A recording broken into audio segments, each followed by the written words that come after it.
Welcome back to Credit Compass, where Canadian founders learn to navigate shred credits and corporate taxes without the terminology.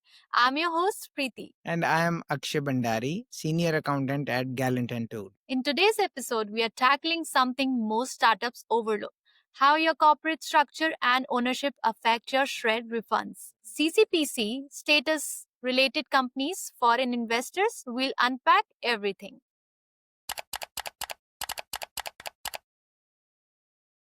Let's start with the basics. Akshay, what's the big deal about being a CCPC? Preeti, CCPC stands for Canadian Controlled Private Corporation. If your company qualifies, you can get the enhanced refundable shred credit, which is up to 35% federal on eligible expenditures. And that refund is often cash in hand. And if you are not a CCPC, Then you only get the journal 15% input tax credit, which is usually non refundable.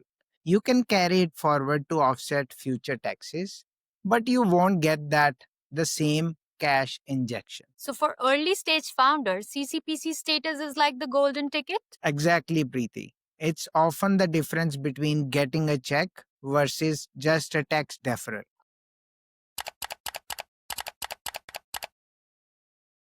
Okay, so what could disqualify a company from being a CCPC? There are three big conditions. First, foreign ownership or control. If non Canadians collectively control the company, you lose your CCPC status. Number second, public company ownership. If you are controlled by a public corporation, no CCPC. Third, listing on a stock exchange. Once you go public, you are out. So if you are incorporated federally in Canada, if US investors have majority control, you are not a CCPC? Incorporation alone doesn't guarantee CCPC status. It's about who controls the voting power.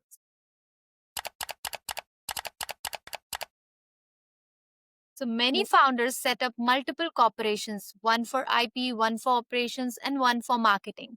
How does Shred work when companies are related? CRA looks at the group as a whole.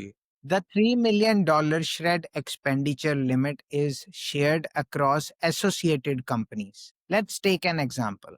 Corporation A and Corporation B both are owned by the same founder. Each spends $1.8 million on research and development. CRA doesn't give them two $3 million limits. The $3 million is allocated between them. So you can't double dip by spreading expenses across multiple corps? Exactly. But with smart planning, you can decide which corporation claims more of the limit depending on profitability and refund priorities.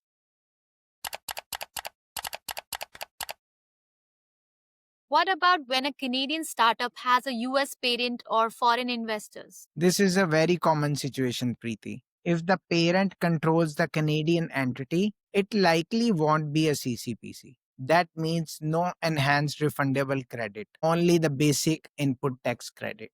But here is the strategy. Sometimes founders keep a Canadian controlled development company separately to house research and development. That way, shred claims are still maximized even if the parent company eventually goes public or foreign owned.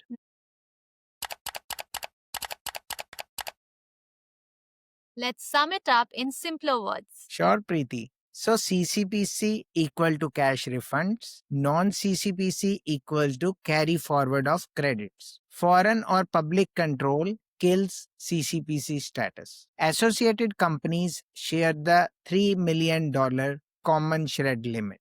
Structure your group carefully. The right setup can mean hundreds of thousands in refundable credits. So if you want our corporate structure and shred guide with a CCPC checklist, an association diagram, and a sample allocation strategy, comment structure kit and we'll DM you the link. And the reminder, this is the journal education, not any sort of tax advice. Always check your own facts. So this was the Credit Compass. Next episode, we'll go inside a CRA shred review, what question they ask, how to prepare, and the red flags they watch for. Thank you so much for watching us. See you again next time.